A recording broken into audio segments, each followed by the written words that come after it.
के बाद सुपुर्द खाक किया जाएगा मुख्तार अंसारी को। तो न्यूज स्टेट पर आप मुख्तार का ये आखिरी सफर देख रहे हैं। मुख्तार अंसारी की मौत कल रात हुई।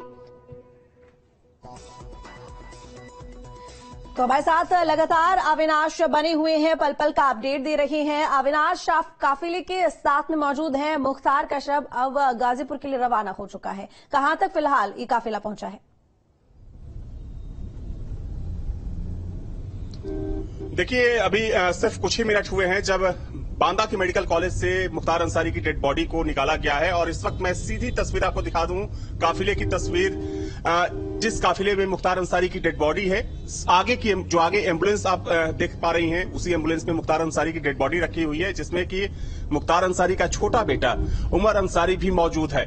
और भारी सुरक्षा के बीच, तकरीबन 1 दर्जन गाड़ियां हैं सुरक्षा कर्मियों की, भारी सुरक्षा के बीच में मुख्तार अंसारी की डेड बॉडी को इस वक्त यहां से गाजीपुर के लिए रवाना किया जा चुका है। देखिए, अगर हम रूट की बात करें, जो रोड मैप है यहां से गाजीपुर तक का, तो दरअसल यहां से बुंदेलखंड एक्सप्रेसवे से होते हुए ये जो काफिला है पहुंचेगा प्रयागराज, चित्रकूट और प्रयागराज, और उसके बाद प्रयागराज से होते हुए बनारस और बनारस से फिर गाजीपुर। तकरीबन 7 घंटे का वक्त लगेगा कम से कम। अभी समय तकरीबन 5 बज रहे हैं, तो ये मान के चलिए कि रात के 12 बज जाएंगे इस काफिले को गाजीपुर पहुंचने में। वैसे में इस बात की बहुत कम संभावना है कि अब आज मुख्तार अंसारी को दफनाया जाएगा, तो कल ही जो सुपुर्दे खाक की जो पूरी प्रक्रिया होती है वो कल की जाएगी। यानी कि मुख्तार अंसारी का जो शव है कल वहां पर विधि विधान के साथ मुख्तार अंसारी के पैतृक गांव में मोहम्मदाबाद में दफनाया जाएगा। और उसको लेकर जो तैयारियां हैं जो कि वहां भी चल रही हैं, लेकिन इस काफिले की बात करें तो देखिए काफी सुरक्षा बलों की तैनाती की गई है। इस काफिले में भारी सुरक्षा बल की तैनाती इस वक्त यहां पर देखने को मिल रही है। हालांकि देखिए, अगर हम पोस्टमार्टम की बात करें तो चूंकि आज पोस्टमार्टम होने में थोड़ा विलंब हुआ, क्योंकि पहले समय निर्धारित किया गया था कि आज सुबह 8 बजे पोस्टमार्टम शुरू हो जाएगा। हालांकि उमर अंसारी, जो कि मुख्तार अंसारी का छोटा बेटा है, वो थोड़ी देरी से पहुंचा, जिसके बाद पंचनामा किया गया और तकरीबन 11 साढ़े 11 के आसपास पोस्टमार्टम की जो प्रक्रिया थी वो शुरू की गई। बाकायदा इसकी वीडियोग्राफी कराई गई, 5 डॉक्टरों के पैनल ने इसका पोस्टमार्टम किया। हालांकि देखिए, बीच में थोड़ी रुकावट भी देखने को मिली जब उमर अंसारी ने बांदा के डीएम को एक पत्र लिखा जिसमें तमाम तरह के आरोप लगाए गए और ये मांग की गई थी कि एम्स के डॉक्टरों के पैनल से ही पोस्टमार्टम कराया जाए। हालांकि बाद में प्रशासन के लोगों ने उमर अंसारी को समझाया और भरोसा दिलाया, क्योंकि जो डॉक्टर्स थे वो भी एक्सपर्ट्स थे, जो 5 डॉक्टर जिनको बुलाया गया था पोस्टमार्टम के लिए, तो उसमें थोड़ा सा विलंब जरूर हुआ। लेकिन थोड़ी देर पहले तकरीबन 4:30 के आसपास या 4:15 कह सकते हैं कि 4:15 के आसपास जो पोस्टमार्टम की प्रक्रिया थी वो पूरी कर ली गई और उसके बाद डॉक्यूमेंटेशन की प्रक्रिया की गई। देखिए, ये जो सामने आप गाड़ी देख पा रही हैं, दरअसल इसमें निखत अंसारी, जो कि अब्बास अंसारी की पत्नी है, वो इस गाड़ी में मौजूद हैं और जो परिवार के दूसरे सदस्य हैं वो इस गाड़ी में मौजूद हैं, क्योंकि निखत अंसारी भी पोस्टमार्टम के दौरान यहां पर मौजूद रही। हालांकि वो अंदर नहीं गई थी, अंदर उमर अंसारी ही मौजूद था, जो मुख्तार अंसारी का छोटा बेटा है। तो ये अब तक का सबसे बड़ा अपडेट है कि मुख्तार अंसारी की डेड बॉडी को बांदा से गाजीपुर के लिए रवाना किया जा चुका है। और देखिए, चूंकि तमाम तरह के आरोप जरूर लगाए गए, लेकिन जिला प्रशासन की बात करें, जेल प्रशासन की बात करें तो साफ किया गया कि जो भी आरोप हैं वो निराधार हैं। और चूंकि पोस्टमार्टम रिपोर्ट की बात करें तो देखिए, पोस्टमार्टम रिपोर्ट में सब कुछ साफ हो जाता है और खासतौर पर इस पूरे मामले को लेकर एक न्यायिक जांच भी बिठा दी गई है। एक मजिस्ट्रेट इस पूरे मामले की जांच करेंगे और उस जांच में भी तमाम जो आरोप लगाए गए हैं गहनता और सघनता के साथ उसकी जांच की जाएगी। चूंकि आज पोस्टमार्टम के दौरान मजिस्ट्रेट की तरफ से ये आदेशित भी किया गया कि जो विसरा होगा, विसरा को सुरक्षित रखा जाएगा। यानी कि पोस्टमार्टम रिपोर्ट तो आएगी ही, साथ में विसरा रिपोर्ट भी आएगी। यानी कि जो आरोप लगाए गए हैं उन आरोपों की गहनता से जांच होगी। हालांकि देखिए, आज पोस्टमार्टम को भी काफी बारीकी से किया गया, काफी सावधानी पूर्वक किया गया, क्योंकि अभी से नहीं बल्कि अगर हम बात करें तो मुख्तार अंसारी के परिवार, देखिए ये एम्बुलेंस की तस्वीर देखिए, इसी एम्बुलेंस में मुख्तार अंसारी की जो डेड बॉडी है वो रखी हुई है और साथ में उमर अंसारी, जो कि मुख्तार अंसारी का छोटा बेटा है, वो इस एम्बुलेंस में मौजूद है। और इसी एम्बुलेंस में, हालांकि देखिए, चूंकि वहां से जब एम्बुलेंस को निकाला गया था तो उमर अंसारी इसमें मौजूद थे, लेकिन अब उमर अंसारी अपनी गाड़ी में बैठ चुके हैं। ये बगल की गाड़ी देखिए, बगल की गाड़ी में उमर अंसारी हैं और देखा जाए तो परिवार के जो दूसरे सदस्य हैं, ये तस्वीर देखिए, मुख्तार अंसारी के छोटे बेटे की तस्वीर उमर अंसारी, जो आज पूरे दिन मौजूद रहा यहाँ पीएम हाउस में। और कल रात में जब उमर अंसारी यहाँ पर पहुंचा था तो एक बार फिर से तमाम आरोप लगाए गए थे, जहर देने की बात कही गई थी कि उसके पिता की तरफ से जो इल्जाम लगाए गए, संगीन आरोप लगाए गए, उन आरोपों की जांच होनी चाहिए। हालांकि उमर अंसारी ने साफ किया कि उसे न्यायालय पर पूरा भरोसा है और देखा जाए तो इस वक्त चूंकि ये जो दूसरी गाड़ी है, इस दूसरी गाड़ी में जो परिवार के बाकी सदस्य हैं वो इस दूसरी गाड़ी में मौजूद हैं। देखिए, बुंदेलखंड एक्सप्रेसवे से होते हुए ये काफिला चित्रकूट जाएगा और चित्रकूट के पास एक भरतकूप जगह है। भरतकूप के पास ये काफिला बुंदेलखंड एक्सप्रेसवे से नीचे उतर जाएगा। ठीक है अविनाश, काफिले में उसके बाद कितनी जो गाड़ियां हैं, प्रयागराज परिवार की हाईवे है, कितनी गाड़ियां प्रयागराज हैं और प्रशासन की कितनी गाड़ियां हैं एम्बुलेंस के अलावा? देखिए, एम्बुलेंस के अलावा अगर बात करें तो परिवार की 2 से 3 गाड़ियां हैं। वहीं अगर हम पुलिस कर्मियों की बात करें तो आप पुलिस कर्मियों की गाड़ियां देख सकती हैं कि ये साइड में जो तमाम गाड़ियां हैं वो पुलिस कर्मियों की गाड़ियां हैं, जिसमें सुरक्षाकर्मी तैनात हैं और इनकी मौजूदगी में इस डेड बॉडी को, मुख्तार अंसारी की डेड बॉडी को यहां से ले जाया जा रहा है। यानी कि यहां से एक बार फिर से आपको तस्वीर दिखाने की कोशिश करता हूं कि एम्बुलेंस के आगे एक वज्रवाहन है।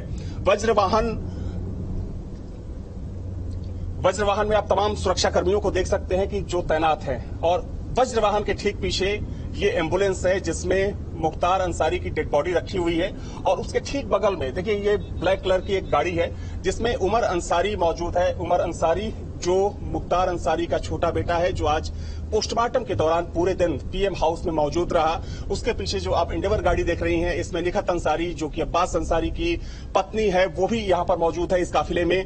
तो ये पूरा काफिला देखिए अब चूंकि बुंदेलखंड एक्सप्रेसवे पर आ गया है। ये तस्वीर देखिए, इस वक्त ये जो काफिला है बुंदेलखंड एक्सप्रेसवे पर है और हम लोग इस काफिले के अंदर मौजूद हैं। बुंदेलखंड एक्सप्रेसवे पर चूंकि देखा जाए तो यहां से चित्रकूट की दूरी में, चित्रकूट से पहले ही एक भरतकूप जगह है, वहां पर बुंदेलखंड से ये काफिला नीचे उतरेगा और फिर प्रयागराज हाईवे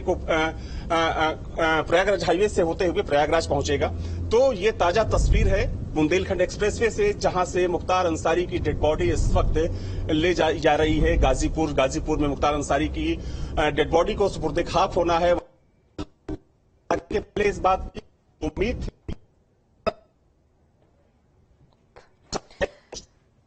तो अविनाश जो कि हमारे साथ लगातार बने हुए हैं और काफिले के साथ वो आगे बढ़ रही हैं, तमाम जानकारी हमें वो दे रही हैं।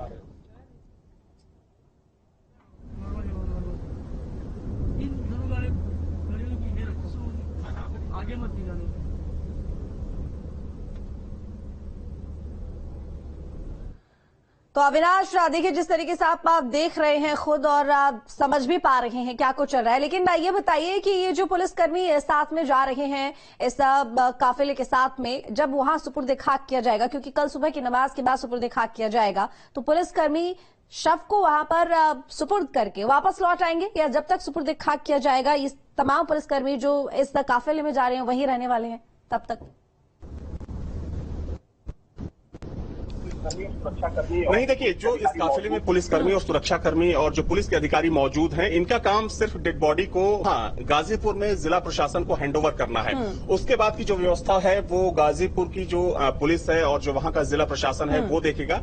इनका काम सिर्फ इस डेड बॉडी को सुरक्षित तरीके से गाजीपुर तक पहुंचाना है और परिवार के लोगों को हैंडओवर करना है। हालांकि देखिए, जो हैंडओवर की प्रक्रिया होती है वो पीएम हाउस में ही होती है, तो एक तरीके से हैंडओवर किया जा चुका है। लेकिन चूंकि मामला बड़ा है, मामला काफी गंभीर है, तो वैसे में खुद जिला प्रशासन ने तय किया, जेल प्रशासन ने तय किया कि पुलिसकर्मियों की मौजूदगी में मुख्तार की डेड बॉडी को सुरक्षित तरीके से गाजीपुर पहुंचाई जाएगी और उसके बाद वहां पर जो जिला प्रशासन के लोग होंगे, चूंकि वहां भी तैयारी कर ली गई है, क्योंकि देखा जाए तो काफी भीड़ जुटने की वहां पर संभावना है, जहां पर मुख्तार अंसारी का पैतृक आवास है, तो वहां पर भी पहले से तैयारी है। तो यहां के जो सुरक्षाकर्मी हैं बांदा के, जो इस काफिले में मौजूद हैं इस वक्त, वो डेड बॉडी को हैंडओवर कर वापस लौट आएंगे और फिर जो आगे की प्रक्रिया होगी वो गाजीपुर जिला प्रशासन की तरफ से की जाएगी। चाहे हम वहां के पुलिसकर्मियों की बात करें, प्रशासनिक अधिकारियों की बात करो, देखिए इस मामले को लेकर या कह सकते हैं कि इस घटना को लेकर सबकी नजर बनी हुई है। जहां एक तरफ कई ऐसे, अगर विपक्षी पार्टियों की बात करें, चाहे समाजवादी पार्टी हो, कांग्रेस पार्टी हो, उन्होंने कहा कि कहीं ना कहीं ये गलत हुआ है। लेकिन तमाम सोशल मीडिया अकाउंट्स पर और तमाम ऐसे लोग हैं जिनका ये कहना है कि चूंकि मुख्तार अंसारी एक खूंखार अपराधी था, था, तो वैसे में किसी अपराधी का महिमा मंडन करना कहीं से भी उचित नहीं है, क्योंकि देखा जाए तो मुख्तार अंसारी ऊपर 60 से ज्यादा मामले दर्ज हैं और पिछले अगर 2 साल की बात करें तो पिछले 2 सालों में 8 से ज्यादा मामलों में मुख्तार अंसारी को सजा हो चुकी है। तमाम ऐसे मामले हैं जो कि विचाराधीन थे। हालांकि अब मुख्तार अंसारी की मौत हो चुकी है, तो जाहिर सी बात है कि वो जो मामले जिसमें मुख्तार अंसारी आरोपी था वो मामले अपने आप कोलैप्स हो जाएंगे या खत्म हो जाएंगे, लेकिन जिसमें जो दूसरे मुख्तार अंसारी के साथ दूसरे होंगे वो मुकदमे अभी चलते रहेंगे।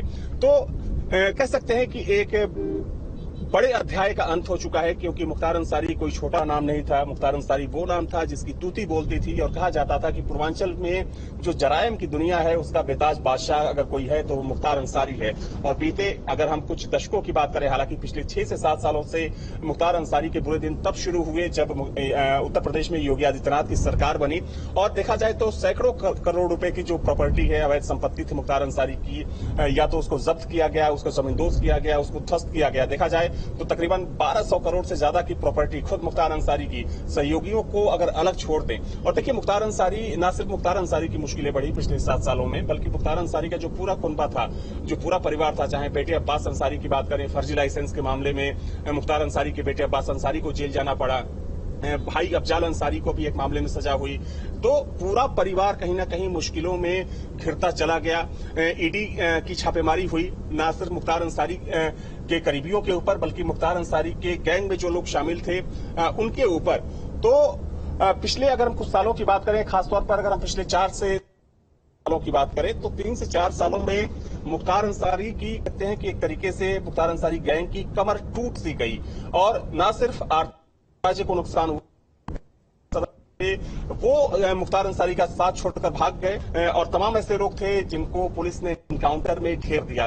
लेकिन तो देखिए जो सबसे बड़ी चोट थी मुख्तार अंसारी को लगी, वो चोट थी आर्थिक, क्योंकि देखा जाए तो लखनऊ से लेकर गाजीपुर, आजमगढ़ और जहां जहां मुख्तार अंसारी ने काला साम्राज्य, अपना काला कारोबार फैला रखा था, उसको सरकार ने जब्त करने में कोई भी तनिक भी देरी नहीं की। खासतौर पर अगर मऊ की बात करें और गाजीपुर की बात करें तो वहां पर सैकड़ों करोड़ की जो प्रॉपर्टी थी उसको जब्त किया गया। और आपको याद होगा कि लखनऊ के डालीबाग में जहां पर मुख्तार अंसारी के दोनों बेटों के नाम, उमर अंसारी और अब्बास अंसारी के नाम से 2 बहुमंजिला इमारतें खड़ी की गई थी एक शत्रु संपत्ति पर, उस संपत्ति को भी एलडीए ने ध्वस्त किया सबसे पहले और उसके बाद एक सिलसिला शुरू हो गया। चाहे हम गजल होटल की बात करें जो गाजीपुर में मुख्तार अंसारी का काफी मशहूर होटल हुआ करता था, उसको नेस्तनाबूद करवाया सरकार ने।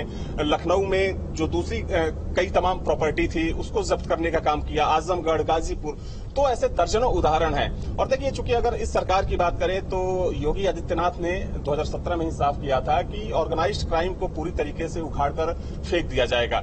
और पिछले अगर 7 सालों की बात करें तो ना सिर्फ मुख्तार अंसारी, चाहे अतीक अहमद हो या जो दूसरे माफिया हैं उत्तर प्रदेश के, चाहे विजय मिश्रा हो भदोही के, आपने देखा किस तरीके से इन लोगों का जो पूरा कुनबा था, इनका जो पूरा गैंग था, जिस तरीके से अपने गैंग को ऑपरेट करते थे, उसको पूरी तरीके से तबाह कर दिया सरकार ने। और अब कह सकते हैं कि अतीक अहमद के बाद जिस तरीके से पिछले साल सबने देखा कि अस्पताल में खुलेआम अतीक अहमद को कुछ बदमाशों ने गोली मार दी, और अब जिस तरीके से हृदय गति रुकने से, लेकिन अविनाश ये भी कहा जा सकता है कि पहले अतीक अहमद और उसके बाद अब मुख्तार अंसारी की मौत के बाद में जो संगठित अपराध था उसकी जो नींव है वो लगभग खत्म हो चुकी है, या यूं कहें कि ताबूत की आखिरी कील साबित होती है ये मौत।